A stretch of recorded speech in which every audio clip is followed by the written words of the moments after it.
Dipersilakan duduk. Saya mau tanya pertanyaan yang sama kepada Anda semua. Berapa banyak dari Anda yang sadar bahwa Olimpiade sedang berlangsung hari-hari ini, saudara? Ya, berapa banyak Anda yang mengikuti olahraga-olahraga Olimpiade? Kayaknya tadi pagi saya baru baca berita bahwa tunggal putri dari pebulu tangkis Indonesia kalah, saudara. Oh man, satu-satunya harapan ya kalau nggak salah ya, nggak ada lagi ya pemain Indonesia ya. Um, But anyway, beberapa hari yang lalu saya melihat sesuatu di internet, saudara. Lalu karena istri saya bekerja sebagai desainer baju dan sebagainya, saya kirimkan ke dia karena link ini adalah tentang seragam-seragam atlet dari negara-negara yang berbeda. Hari ini Anda adalah jurinya dari sekian banyak seragam dari berbagai negara, yang mana kira-kira yang paling keren? Yang pertama ini, saudara. Siap. Berapa nilainya? 7, 8, 9 ya. Berikutnya ini adalah kontingen atau grup dari Jepang. Sangat simple, sangat sederhana tapi mewakili warna mereka. Berikutnya ada grup dari Kanada, saudara. Menurut saya cukup menarik Kanada. Seragamnya seperti ini. Berikutnya ada tuan rumah Prancis. Ini seragamnya. Prancis, saudara. Berikutnya ini adalah negara kita tercinta, Indonesia, saudara. Lalu berikutnya ada seragam dari Jamaika. Saya suka dengan kombinasi warnanya, hijau, kuning sesuai dengan bendera mereka. Tapi ada dua yang terakhir yang menuai begitu banyak pujian dari orang-orang, terutama mungkin orang-orang yang ngerti desain kan. Karena seragam berikutnya ini cukup keren, saudara. Ini yang pertama adalah dari Haiti. Ini seragamnya, saudara. Wah, keren ya. Tapi yang paling banyak menuai pujian adalah seragam dari Mongolia. Yeah. Ya, semua setuju ya? Keren, saudara ya. Bukankah menarik bahwa pakaian mereka sedikit banyak mengkomunikasikan kepada kita semua siapa mereka dan mereka ini sedang mewakili siapa? Ya, Anda setuju ya? Pakaian mereka berkata kepada kita bahwa mereka sedang mewakili siapa. Selain itu, seringkali pakaian yang kita pakai juga mengkomunikasikan kita ini bagian dari kelompoknya siapa. Benar gak, saudara? Kita ini pengikutnya siapa? Mungkin contohnya seperti ini. Ada yang tahu kira-kira ini pengikutnya siapa, saudara? Swifties. Ada Swifties di sini? Ada para Swifties di sini, mungkin anak-anak Anda, bukan Anda ya, saudara. Nah, berikutnya kita ke band yang lokal. Ada yang tahu ini band apa, saudara? Yeah, kamulah satu-satunya, ya kan? Berikutnya, saudara, berikutnya. Swag, makan gak makan asal ngumpul katanya, saudara. Mungkin yang lebih serius, ya. Eagles? Yes, Fly Eagles. Ya, kalau yang belum tepuk tangan berarti belum lama di sini. Lagi sedang dimuridkan, saudara ya. Lagi sedang ditularkan. Yang lebih serius, saudara, mungkin Anda bisa melihat pakaian mereka dan Anda bisa tahu mereka ini dari kelompok mana, ya kan? Nah, ini dia. Kemungkinan kita semua tahu ya, dari pakaian mereka itu mengkomunikasikan mereka adalah bagian dari kelompok mana. Berikutnya juga kita bisa tahu, saudara, kira-kira mereka adalah bagian dari pengikut siapa, saudara, ya kan? Ini adalah pakaian-pakaian Muslim. Lalu berikutnya ada pergerakan yang namanya Sikh, saudara, S-I-K-H. Ini adalah salah satu, berikutnya please. Ini adalah salah satu agama yang the fastest growing religion in the last 100 years. Dalam 100 tahun terakhir ini adalah kelompok agama yang bertumbuh secara pesat, saudara. Nah, pertanyaannya hari ini yang kita coba jawab adalah, kalau gitu Anda, saya, kita sebagai pengikut Kristus, what do Jesus followers wear? Yang kita pakai itu apa, saudara?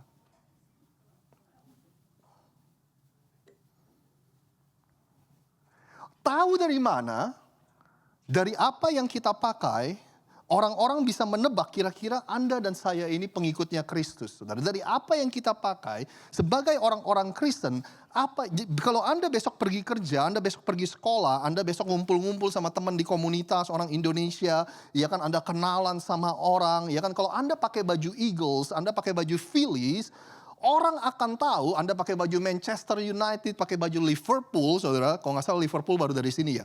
Arsenal juga baru dari sini. Saudara, mereka akan tahu Anda ini golongan pengikutnya siapa. Dan bahkan Anda nggak keberatan kalau Anda dihubung-hubungin dengan kelompok mereka. Bahkan Anda bangga. Saya ini adalah penggemarnya Eagles. Saya ini adalah penggemarnya Manchester United, saudara. Pertanyaannya balik lagi, sebagai pengikut Yesus, sebagai orang-orang Kristen, apa dong yang harus kita pakai? Dari mana orang tahu bahwa kita adalah orang Kristen dan pengikut Yesus? Apakah kita harus pakai seperti ini supaya orang tahu bahwa kita adalah pengikut Yesus? Ya? Atau kita harus pakai seperti ini supaya orang-orang tahu kita adalah pengikut Yesus? Atau mungkin kita pakai seperti ini supaya orang-orang tahu kita orang Kristen? Bahkan apa perlu kita bawa atribut seperti ini supaya orang tahu bahwa kita adalah pengikut Yesus, saudara. Tuhan benci LGBT. Tuhan benci Amerika terkutuk, saudara. Apa perlu kita bawa atribut seperti itu supaya orang tahu kita adalah orang Kristen? Waktu Anda pergi sekolah, ke tempat kerja, di tengah-tengah komunitas, lagi ngumpul sama teman-teman Anda.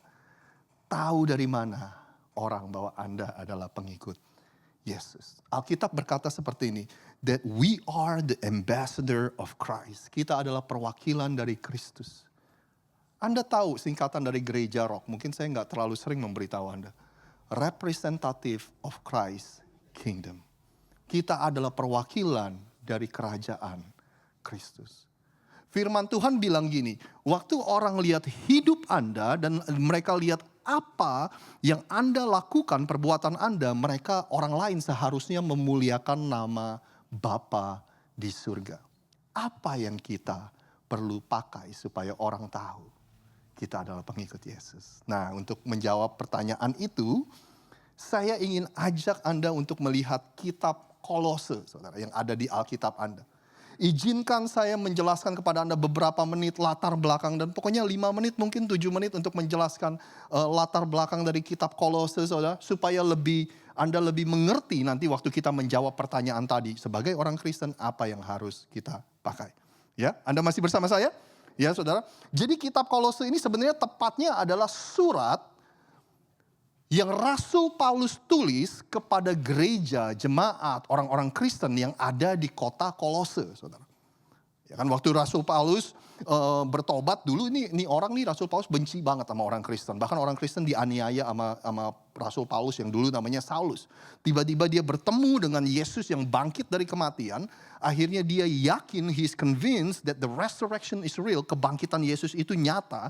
Akhirnya nih orang yakin bahwa Yesus itu Mesias, Yesus itu Tuhan.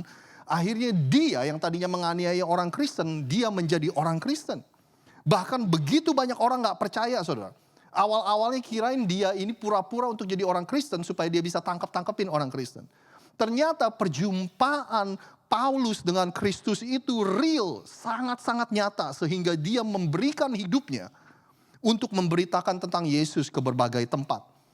Biasa yang Rasul Paulus lakukan adalah gini, dia pergi ke sebuah kota, dia perkenalkan Yesus dan berita baik, the good news about Jesus, the gospel, lalu dia training leaders, dia mulai gereja, setelah sekian lama akhirnya dia pindah ke kota lain dan dia lakukan hal yang sama. Itu yang dia lakukan di berbagai tempat, itulah Rasul Paulus kerjakan, saudara. Bahkan saya punya mapnya, coba tunjukin mapnya. Nah, ini adalah gambar dari perjalanan misionarinya si Paulus, saudara. Di Asia Kecil, sepanjang Asia Kecil, Asia Minor, dan sepanjang Laut Tengah atau Mediterranean Sea. Saudara. Nah, tapi kitab Kolose ini atau surat Paulus kepada orang Kristen di Kolose cukup menarik. Karena Kolose adalah satu-satunya kota yang Paulus nggak pernah kunjungin, saudara. Jadi ceritanya gini, kalau boleh dibuka mapnya lagi. Tadi waktu Rasul Paulus ada di kota Efesus, bagian Efesus, Kolose, Galatia, semua itu adalah bagian dari negara Turki hari ini, saudara. Nah, waktu Paulus ada di Efesus, Paulus tinggal di sana selama 3 tahun. Waktu Paulus ada di Efesus, ada seorang yang namanya Epafras. Epafras itu orang Kolose. Epafras datang ke Efesus, mendengar tentang Injil, dengan kabar baik tentang Yesus. Akhirnya Epafras pulang ke Kolose dan dia mulai gereja di situ. Itulah awal mula gereja dari Epafras. Epafras pendiri gereja di Kolose. Nah, surat yang ditulis Paulus kepada gereja di Kolose, ceritanya gini, Paulus ada di penjara di kota Roma di Italia. Si Epafras ini yang mulai gereja di Kolose, dia datang mengunjungi Paulus di penjara. Nah, waktu dia datang mengunjungi Paulus di penjara, dia kasih update tentang gereja. Gereja dalam keadaan baik. Tapi seperti biasa pada umumnya, gereja itu mengalami tantangan-tantangan yang ada di sekelilingnya. Akhirnya dikasih update Paulus tentang tantangan-tantangan yang dialami oleh gereja-gereja yang ada di Kolose. Epafras cerita bahwa gereja di Kolose menghadapi begitu banyak tekanan dari kebudayaan yang ada di sekitar mereka. Di Kolose itu ada begitu banyak orang dengan agama, kepercayaan, dan kebudayaan yang berbeda-beda. Ada orang yang nyembah Tuhannya Romawi, ada orang yang nyembah Tuhannya Yunani, saudara. Ada orang-orang yang campur aduk, agama satu dicomot dengan agama lain. Ada orang-orang yang menganggap Yesus itu hanya salah satu Tuhan dari begitu banyak Tuhan, saudara. Ya kan? Pokoknya mereka percaya semau-maunya. Kalau itu belum cukup, ada orang-orang di Kolose yang jadi orang Kristen tapi punya latar belakang agama Yahudi. Jadi agama Yahudi sama kekristenan dicampur aduk, saudara. Terus ada orang yang suka membicarakan tentang filosofi dunia. Kalau Anda susah membayangkan gereja Kolose seperti apa, Anda bayangin aja keadaan dunia kita hari ini. Persis kayak gitu. Ya kan? Kita kebanyakan hari ini, ya kan, kita orang-orang semau-maunya aja, saudara. Campur aduk, pokoknya ini cocok sama saya ambil. Ini cocok sama saya ambil. Kita campur aduk sama Yesus. Saudara. Makanya kalau Anda baca kitab Kolose, ada 4 pasal, ini jadi homework Anda, jadi PR Anda. 4 pasal ini Anda baca paling 15 menit selesai, saudara. Kalau Anda baca kitab Kolose, di awal mula, di pasal yang pertama, Paulus sedang mengingatkan orang-orang di Kolose, orang-orang Kristen di Kolose tentang siapa Yesus. Keagungan Yesus, supremasi Yesus, saudara. Dia ingatkan kembali, makanya dia tulis gini, saudara.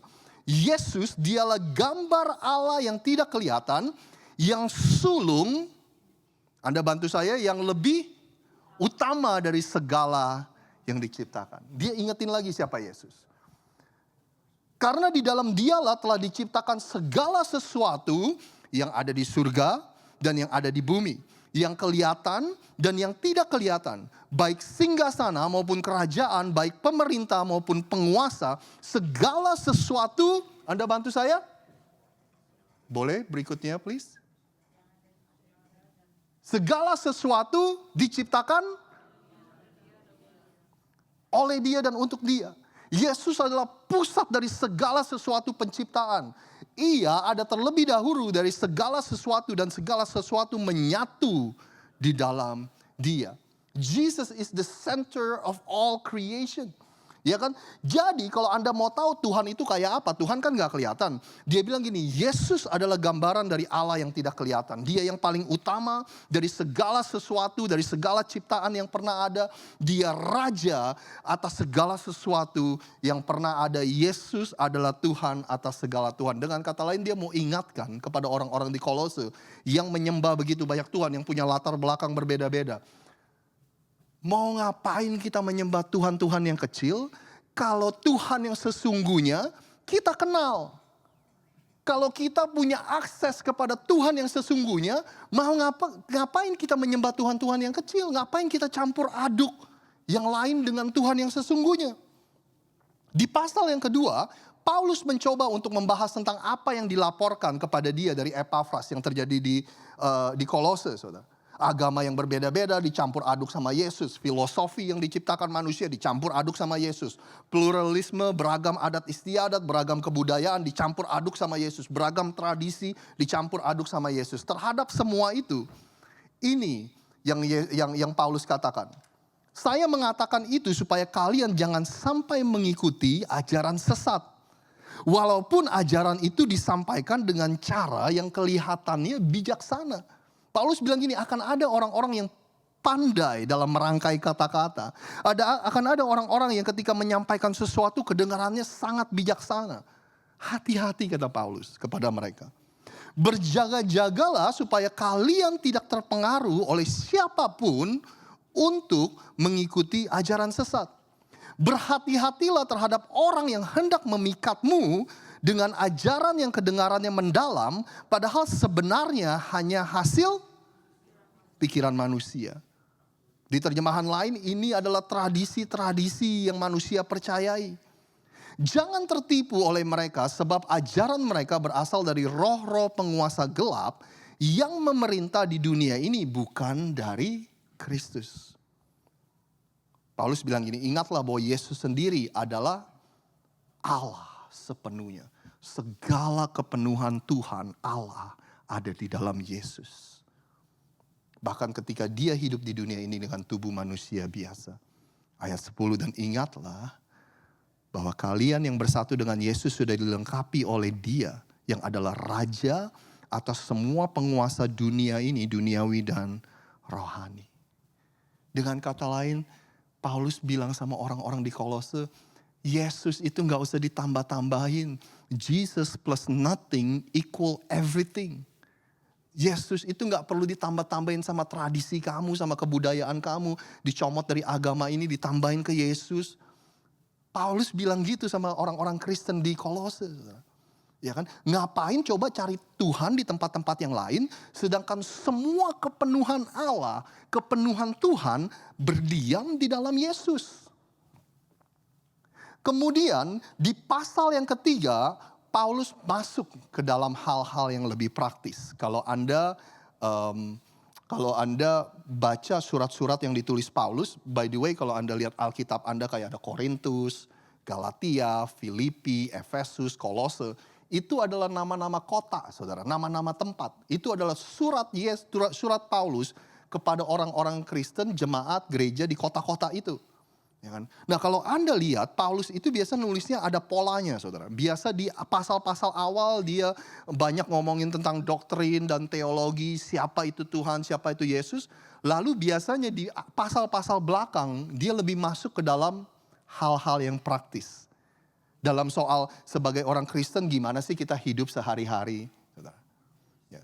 Saya tahu saya menjawab pertanyaan ini tapi muter dulu. Tapi saya ingin Anda mengerti kondisi dari kota Kolose. Orang-orang Kristen dan gereja yang ada di Kolose. Nah di pasal yang ketiga ini dia masuk ke dalam hal-hal yang praktis. Dia bilang gini. Karena itu kalau kamu dibangkitkan bersama dengan Kristus, carilah perkara yang di atas di mana Kristus ada duduk di sebelah kanan Allah.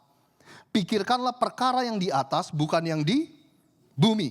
Sebab kamu telah mati dan hidupmu tersembunyi bersama dengan Kristus di dalam Allah. Paulus bilang gini, kamu adalah ciptaan yang baru.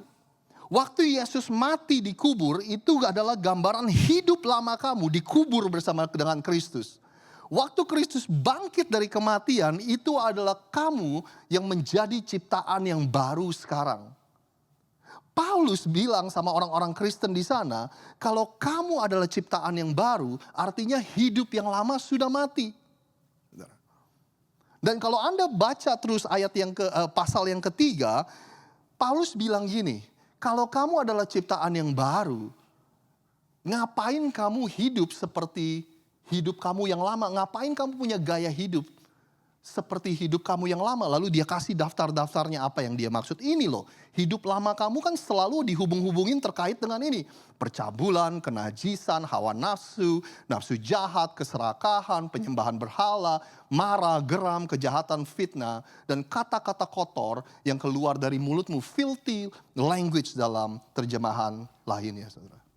Paulus bilang gini, ini hidup kamu yang lama.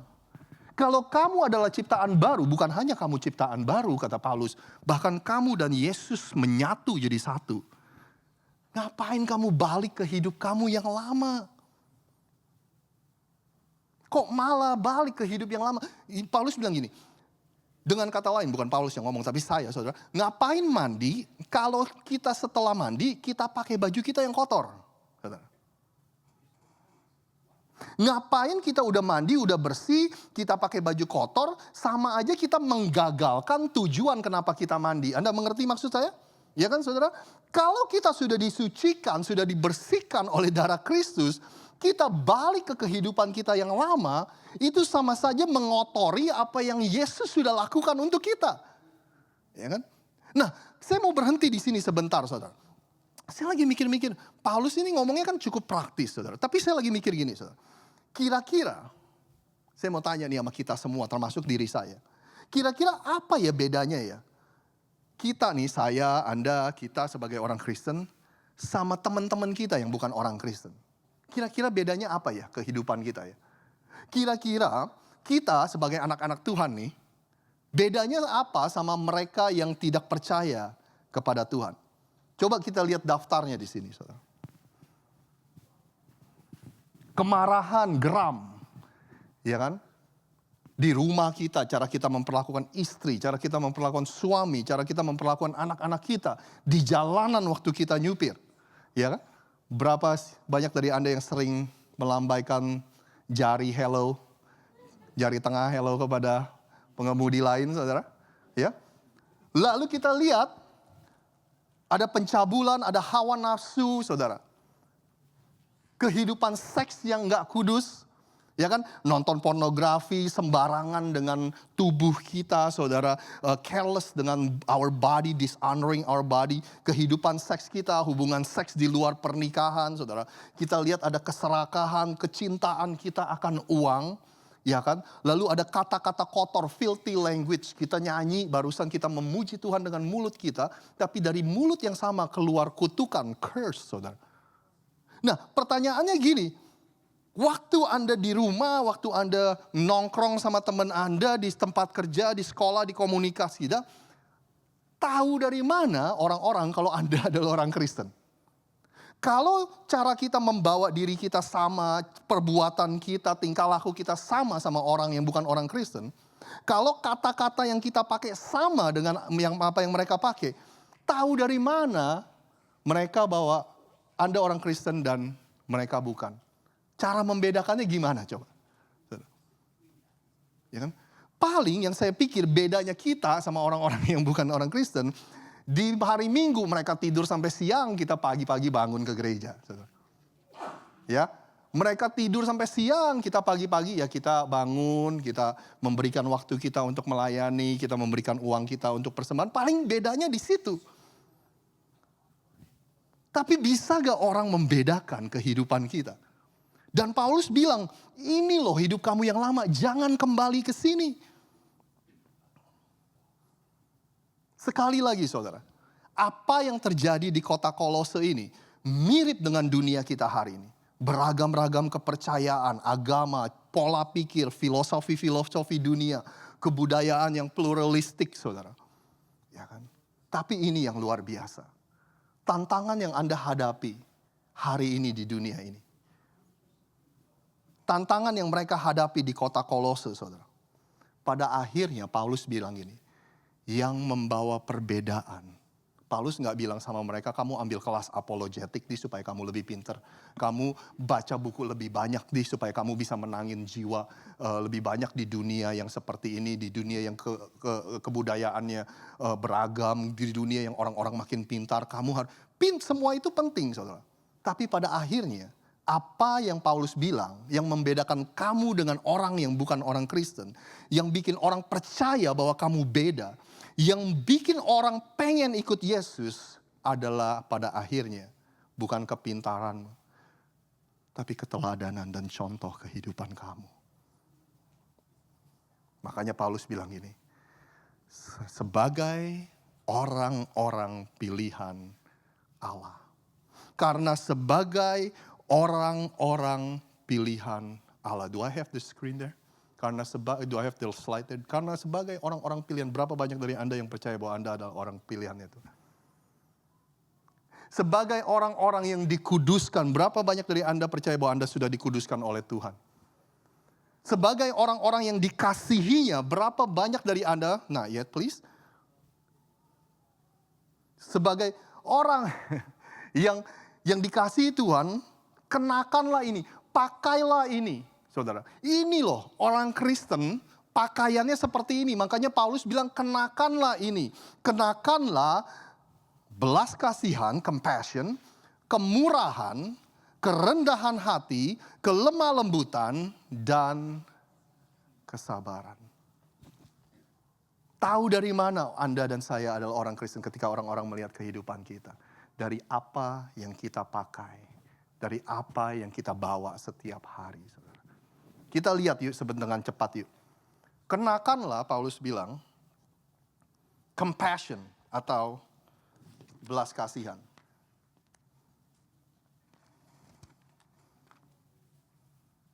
Belas kasihan itu apa sih? Compassion itu apa sih saudara? Pernah gak Anda mengasihi orang lain? Pernah gak Anda melayani orang lain sampai rasanya sampai terasa gitu saudara? Ya kan? Kita mau bantu dia, kita mau mengasihi dia, tapi dia gak mau dibantu, dia gak mau dikasihi saudara. Akan lebih mudah buat kita bilang ya udahlah terserah lah lu mau ngapain aja terserah lu. Tapi ada sesuatu di dalam hati Anda, ada sesuatu di dalam hidup Anda yang berkata, enggak, I'm not gonna give up on him. I'm not gonna give up on her. Saya enggak akan menyerah, saya akan terus berkomitmen untuk mengasihi orang itu dan melayani orang itu. That's compassion. Itulah namanya belas kasihan, saudara. Pakailah ini, lalu dia bilang, pakailah kindness, kemurahan. Sebenarnya kindness itu saya lebih suka terjemahannya adalah kebaikan hati. Saudara. Apa sih artinya kebaikan hati?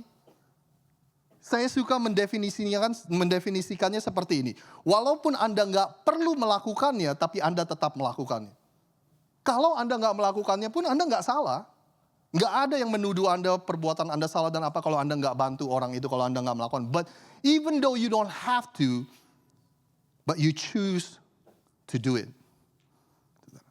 Itulah kindness. Kita pinjamkan kekuatan kita pinjamkan kelebihan kita untuk orang lain, kita ambil waktu dan sisihkan waktu kita untuk orang lain. That's kindness atau kebaikan hati. 8 tahun yang lalu saya punya teman yang baru lulus dari kuliah. Lalu dia gak punya mobil, dia ada interview kerja sekitar 1 jam dari sini. Lalu saya lihat jadwal saya kosong, saya pikir ya udah saya anterin dah. Nyupir 1 jam, dia interview, saya tunggu di mobil waktu dia interview. 8 tahun kemudian, sampai hari ini, orang ini masih suka mengungkit-ungkit bantuan yang saya berikan kepada mereka. Terkadang saya pun gak nyaman, padahal saya pun gak terlalu mengingat-ingat bantuan yang saya berikan. Cerita lainnya, 20 tahun yang lalu, 2005 saya lulus kuliah, ada teman SMP saya dari Indonesia yang tinggal di Philadelphia. Dia bilang gini, kamu lulus kuliah, kamu pindah aja ke Philadelphia. Nggak usah mikirin uang sewa rumah, nanti pikirinnya nanti kalau kamu udah dapat kerja baru kita ngomongin soal. Untuk sekarang kamu tinggal di tempat saya free. 20 tahun kemudian, saya masih mengingat apa yang dia perbuat. Kebaikan hati dia untuk saya. Hari ini saya belajar, ternyata kebaikan hati itu bisa meninggalkan bekas dalam kehidupan seseorang, saudara. Itulah dahsyatnya kebaikan hati. Kenakanlah belas kasihan, kenakanlah kemurahan, lalu kenakanlah kindness, kenakanlah kerendahan hati.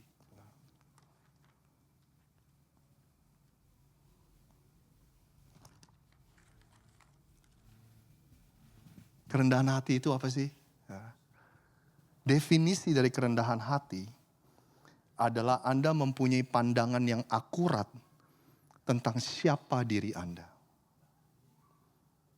Ada orang yang punya pandangan terlalu tinggi tentang dirinya.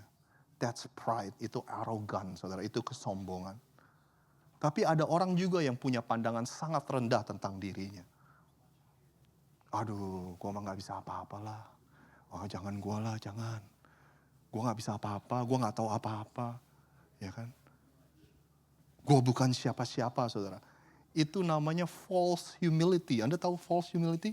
Itu kerendahan hati yang dibuat-buat, kerendahan hati yang palsu, saudara. Karena kerendahan hati yang sesungguhnya, kita punya pandangan yang akurat tentang siapa diri kita. Kalau kita pintar dalam melakukan sesuatu, kita percaya bahwa ini adalah karunia Tuhan untuk melakukan itu. Kalau kita memang lemah dalam satu area, kita pun mengakuinya karena kita punya pandangan yang akurat tentang siapa diri kita. Orang yang rendah hati sadar, kalau hari ini hidup Anda dan hidup saya baik-baik saja.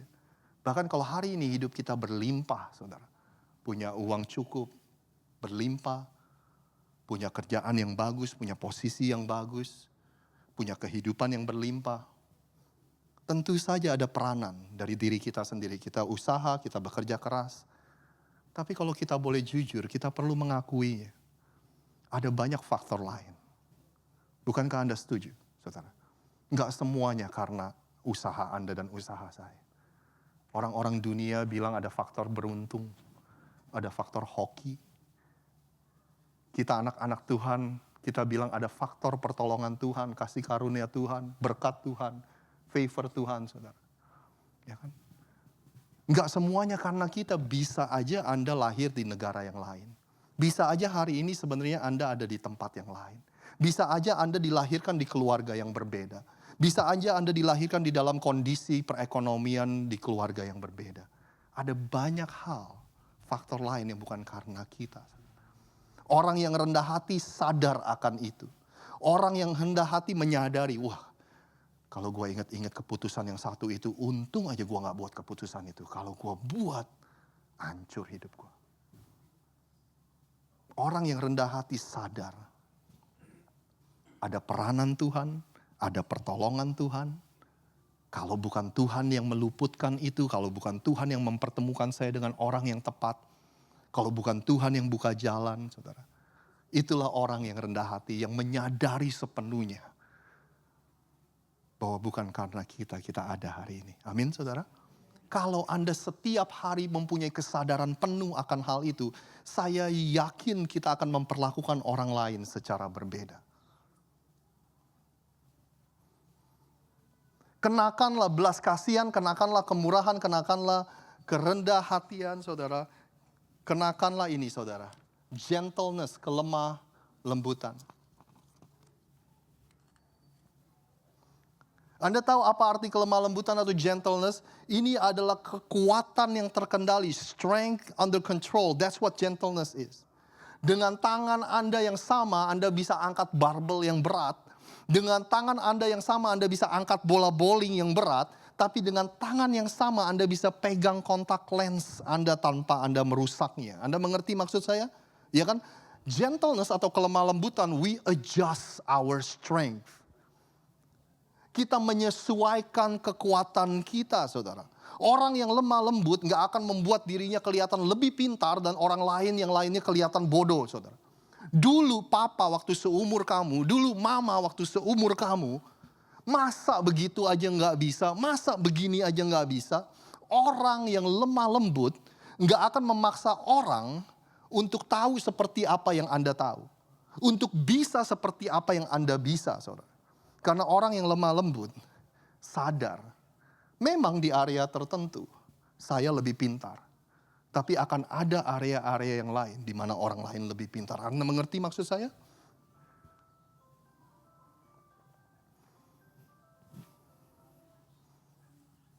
Kenakanlah yang namanya patient atau kesabaran. Siapa di sini yang butuh lebih sabar lagi? Ada yang membutuhkan kesabaran di tempat ini, saudara? Anak perempuan saya yang berumur 11, sekarang kita lagi ajarin cuci piring. Kita lagi ajarin lipat baju. Setiap kali saya lihat dia cuci piring dan lipat baju, saya berdoa sama Tuhan. Tuhan berikan saya kesabaran, Tuhan. Anda membutuhkan kesabaran, saudara? Kesabaran itu adalah ketika kita menyesuaikan dengan kecepatan orang lain. Itulah kesabaran.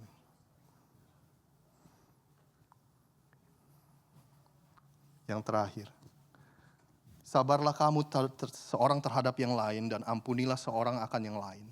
Apabila yang seorang menaruh dendam terhadap yang lain, sama seperti Tuhan telah mengampuni kamu, kamu perbuat jugalah demikian. Kenakanlah namanya pengampunan atau belajar mengampuni. Mengampuni seperti gimana? Mengampuni seperti kita doa sama Tuhan, Tuhan, saya janji deh saya nggak akan lakuin lagi. Besoknya kita lakuin lagi, saudara. Dan Tuhan ampuni. Nah, ampunilah seperti itu. Anda mengerti maksud saya? Pada akhirnya dikatakan di atas semuanya itu kenakanlah kasih sebagai pengikat yang mempersatukan dan menyempurnakan semua ini, saudara. Kasih itu seperti payung yang adalah tudung yang mengcover semua itu. Jadi apa yang harus kita pakai sebagai orang Kristen? Pakailah ini, saudara. Pakailah ini.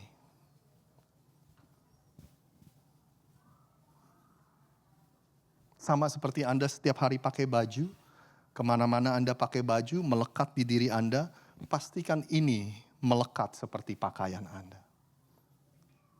Sebelum kita pulang, sebelum kita doa tutup. Saya yakin ada beberapa Anda yang berpikir seperti ini dalam hati. Ya, bolehlah. Khotbahnya kreatif.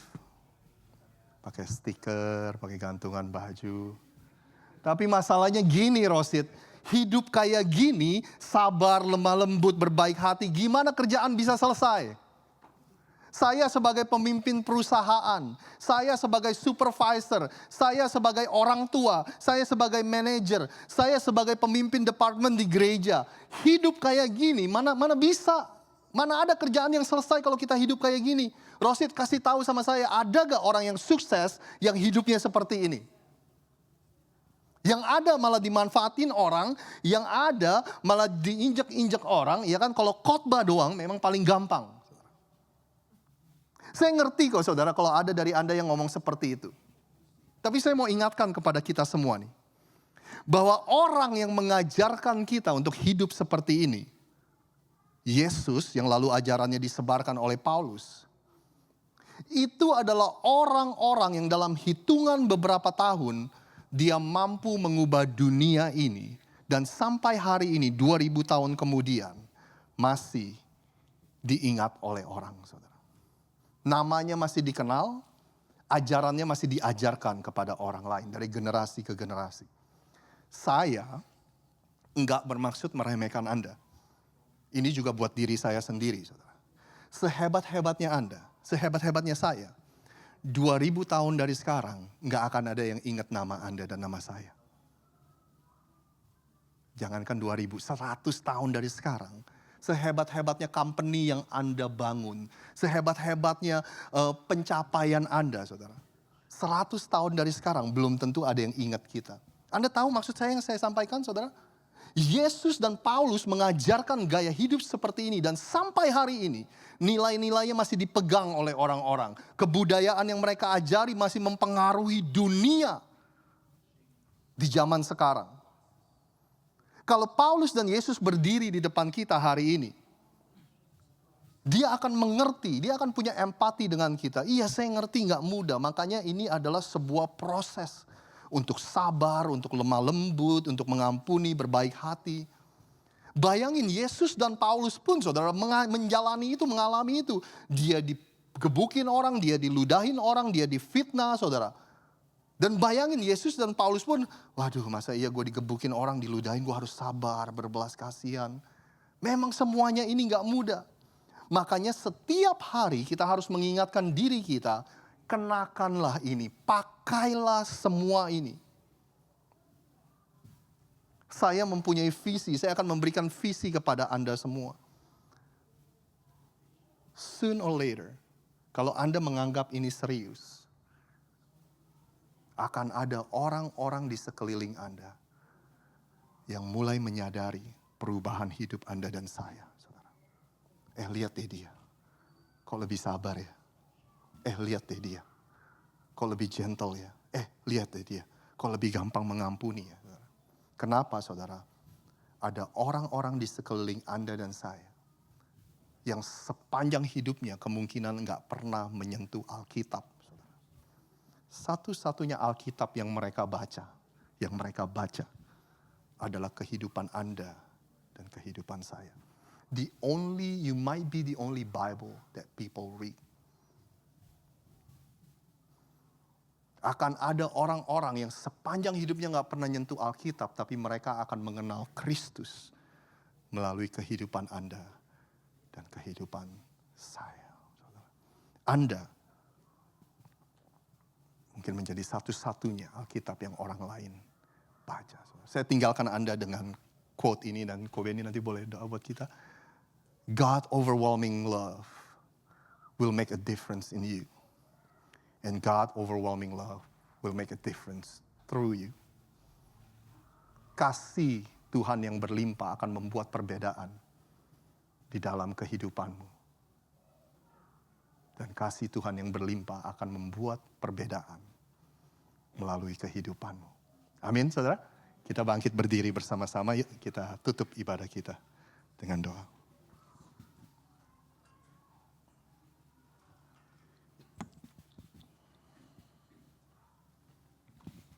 Yuk kita berdoa. Bapak, kami ucap syukur untuk pagi dan siang hari ini di mana kami boleh belajar untuk menjadi teladan bagi sekeliling kami Tuhan. Terus kuatkan dan teguhkanlah hidup kami Bapa. Dan ubah cara berpikir kami supaya kami bisa memenangkan banyak jiwa dan memenangkan jiwa-jiwa bagi Kristus.